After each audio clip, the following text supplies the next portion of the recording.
What does it take to have an award-winning short film? Well, let's talk to Nemesis director Tim Earnhart and find out.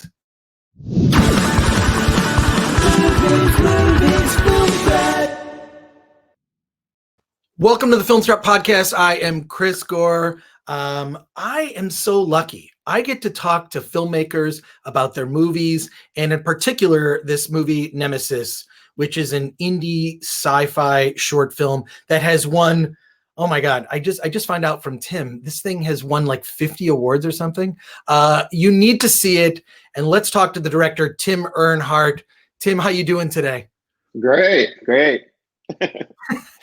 As you're sitting with, you were telling me before we started recording that you have like a box of like 50 plus awards for this movie. I'm not surprised. The production value looks like something, I mean, this thing could be an episode of Black Mirror. It could be something, on Netflix. From the digital effects, there's sort of like, future tech. There's also some amazing makeup effects. There's I don't know how you did this. I mean, I feel like if you're going to put this much production value into this film, you should be making a feature. I'm going to guess that that's what's coming, but tell me what led to this, and tell us a little bit about the story of Nemesis. Well, it was funny. It was last August. I was sitting outside with my girlfriend, and we were just talking about, I don't know how we got on the subject, but we were talking about what would wealthy people do to get revenge on each other, and what lengths would they go if money was not an object? And that's what kind of started the ball rolling on this idea for Nemesis. Like, how would they get revenge on one another? And so I wasn't actually planning to make another short film, because just maybe 6 months earlier, we finished up my other short film, Ricochet. And so I don't like to make 2 short films a year, because each short film takes about 6 months for us to make, from writing the script to post-production. And I just kind of got excited about this one because I could fit it into the world I started creating in Ricochet, in a sense, and we could dive deeper into this mysterious shadow company called the Institute. So that's kind of how it all began last August, and it seems like a lifetime ago now. So, well, I feel like you could use the short Nemesis as kind of a pitch for a feature. I mean, a lot of short filmmakers, one, they're on the pathway to making a feature. So I have no doubt that that's going to happen. And that is the correct pathway. Whenever I talk to a filmmaker that's never made a short film, they're like, they want to forge ahead and make their feature. I'm like, why don't you just make a really good 5-minute or 10-minute movie and then go from there. But it's a really simple premise. And then once you get into it and then you kind of like realize what's going on, I mean, all hell breaks loose with these, they're sort of stormtroopers, but they're not stormtroopers. Yeah. A very original design for those. And I mean, you can get info, and you can look at like behind the scenes on the official website, but it's these sort of weird stormtrooper things. I really think it's important too, because during these interviews, we don't really show a lot. We don't show footage. I should get more ambitious in my production value for this podcast. But there's that, and then there's of course this I guess the primary nemesis to the, I guess, quote protagonist. I put that in quotes. Yeah. Really, the protagonist. I don't want to give too much away, but there's I feel like it is a good pitch for that. What led to, like, I mean, one, I can't believe, like, I don't know what kind of money you had to do this, but this is the kind of, especially with a lot of the indie films that I see, what I saw in your short is like what I'll see in like an entire feature. So I don't know how budget-wise you were able to make this work. Can you give us a little bit of insight into, like, because there's not just the makeup effects and special effects. There's sort of like this battle that takes place in the third act, but there's all this really cool, like, I was all impressed with like the tech. I mean, this is like in the near future. I'd say 5 or 10 years in the future. But I was impressed with all the little attention to detail on that. So how'd you put that together so inexpensively? Well, it's funny when people say like this low budget indie movie, it depends on what you consider low budget. This is the most expensive short film I've made. This was $40,000 budget. Okay, so whereas Safe behind me over here, that was like a $5,000 to $10,000 movie, because it was just I just had to buy a vault and some masks and all the prop weapons I had from another movie that didn't get much play. So this Nemesis, for example, we spent about 4 months in pre-production because the actual costume that you kind of see on the poster behind me, all the armor that you see, the LED armor, that took 2 months to fabricate in Toronto. There's some shoulder pads that he wore that were made in London. The silicone mask that he wore took a couple months to make in Los Angeles. And then all the rest, all the gloves and the pants, and but he's wearing biker shorts in there just to give it a little robotic feel. All that stuff came from Amazon, but that whole costume, just that costume costs like $8,000 to put together, from all over the world. And there's that. And it's trying to mix practical effects and visual effects. And you really have to plan for that kind of stuff, or else you're going to be kicking yourself in post-production. And since I do the edit, the sound mix, the visual effects, and the color grading, everything, I have to know exactly what I'm shooting and what I'm getting into in post-production when we're actually on set shooting. So, well, I mean, first of all, I didn't notice the biker shorts. That's pretty clever. Or the stuff you ordered from Amazon. I always admire when a filmmaker will use some simple practical item in like a really clever way. Didn't notice the biker shorts. But biker shorts cost like $10 on Amazon. And so it was one of the last things I got for the costume, because I was like, it's missing something. It's missing some edges. It's missing, it was missing something. And I figured out what it was, because sometimes you just look at the costume and you're like, what is it missing? And the whole point is that it blends seamlessly together so people don't question it, right? That they believe it. And it sounds easy, but it's hard to do. Well, another thing that I observed that you put a lot of effort into, and this is something I will tell short filmmakers from the top, it's like audiences will forgive visuals. They're willing to forgive, stuff that's not visually the best, but you cannot skimp on sound. There's like audiences will not forgive sound. They'll forgive picture, but they won't forgive sound. And that's where I think once the main creature is moving, there's sort of a haunting, creepy, I mean, it's the nemesis, right? So it should be intimidating. And I think that really pays off. It also probably makes you not notice that I didn't notice, at least upon seeing your film, any sort of visual flaws with that. But they're covered up. They're covered up in post-production. There were some. Oh, that's good to know. Because I thought this was going to be about 50 visual effects shots, and it ended up being about 150 visual effects shots in this thing. And shots that you wouldn't think are a visual effects shot, just to maybe hide something in the shot that shouldn't have been there or something like that. And those are actually the most time-consuming things to work on, because you're doing frame-by-frame animations at that point. Right. And no, I'm told that, well, a lot of digital effects aren't actually adding something, but it's like taking something away. Like, in the Star Wars movies with BB-8, right? There's usually someone controlling it, right, behind the scenes, and like a puppet, and then it's just, removal of that. And those are the hardest thing. Well, at least for me, I do all the visual effects shots myself, and I'm not a visual effects guy. I know enough to be dangerous. And that's how I say it. It's not what I do for my day job, but like the only time I'm in After Effects is, when I'm making a movie.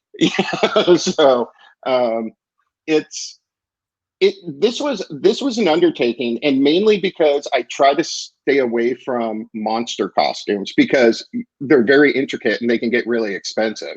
Right. But also the production design on this. I stay away from having to do heavy production design because our crew consists of myself, Matt, my director of photography, Ben, our camera operator, and Dylan, who is our sound guy, and then Diana, who worked on the production design. There's like 5 of us. That's our crew. Wow. You know, we had some people, some other friends of mine that came in and helped us set up and tear down. And Jeremy, he shot behind the scenes stuff, but he also helped in the crew. So I guess technically we had like 6 crew people. I mean, it's amazing because we were 3 days in the foundry shooting the battle, and we had like 165 setups for 3 days. So Yeah. it was pretty crazy. Well, you're a glutton for punishment then. It's Yeah. but once you've got, and also the other thing I need to emphasize is I rarely see a short film where I think to myself, wow, I wish that was longer. You know, it's usually like the problem I think with a lot of shorts is they overstay their welcome. And I think it's better. And I think, you know, what you did without giving anything away, you sort of end it just like there's more to this. So I do think you've got a feature on your hands and a feature concept that, you know, you can take other places. But tell me about also like when you have a film like this, you finish it, it's like sort of that sort of sweet spot running time, which to me is between 10 and 15 minutes, you know, right around there. Then what's the next step? Because from what you told me, it's 150 plus awards. Well, how do you then orchestrate that tour? I have a little insight myself, but you, I can't sit here and tell you how to successfully get that many types of awards. What in terms of filmmakers listening to this or watching this, what advice might you give them? You know, whenever I finish something up, a movie like this up, this was a little bit longer than I wanted it to because the whole setup at the beginning in the bar was longer than what I wanted it to. And I tried rewriting it, but at the end of the day, I was like, I need audiences to not like Isha's character, but then I need them rooting for her. And I needed more setup in there. And so this was a little bit longer, and I was afraid going to film festivals. A lot of film festivals, they like between the 8 and 12 minute kind of runtime. And this was longer. And it's just going out there, especially on Film Freeway, and researching festivals. It's not entering every single festival. It's not even entering Sundance.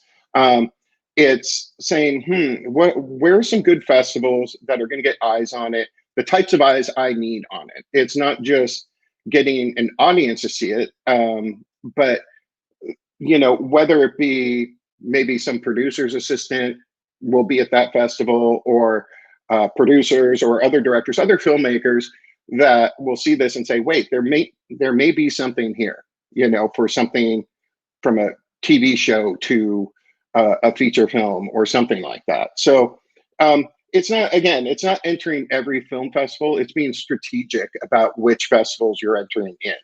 It's funny. It's like you read my book. It's my film festival book. No, I think it's absolutely important to be strategic and really know your movie and think to yourself, okay, this may not be a Sundance movie, right? Yeah. It's just not, it doesn't fit the kind of short films that they would program. Having said as much as you may want it to be as a filmmaker. Right. You gotta know your movie, you gotta know yourself, and you gotta go, okay, where are my chances more than likely to get in the festival? And then, hey, awards is just, you know, that's just extra, right? It's unexpected. You don't necessarily enter to win awards per se, but if that happens, more power to you. That's great. It's awesome. I mean, you know, at the end of the day, I always tell filmmakers, your goal as a director is is to entertain an audience from the first frame to the last frame. That's why, from when my logo comes in to how it animates into the first frame to doing end credit shots that are not just a scroll, but something interesting. Entertain me for the entire duration of this, no matter what it is. Don't put me to sleep, you know? And that's key, because a lot of people I've heard in the past to me, they'll say, oh, because you're creative with the end credits, you know, it's showing off how creative you are. It's like, no, I'm just trying to be entertaining, you know? So entertain audiences. That's your job. I hate when I'd be at film festivals and I'd see this long scroll of like 100 crew members. Sure, if I had 100 crew members, I'd have to have a scroll too. So I'm not belittling that, but it's funny you say that, because I do love that your film, like, it starts immediately and it doesn't overstay its welcome, and then suddenly the credits are over. I actually have some advice for short filmmakers. Do 2 versions of your credits. One for the festival circuit, right? So when you show your movie, it's like a quick credits with all the primary people.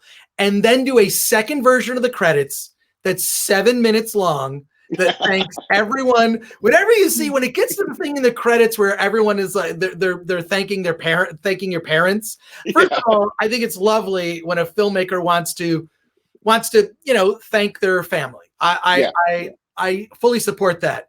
Having said that, make sure that that's the version you show your family. Send the Vimeo link to mom and dad and to your family so they can see the 9-minute credits that thanks everybody. And, you know, and then there's the version that is for festivals that is less than 30 seconds.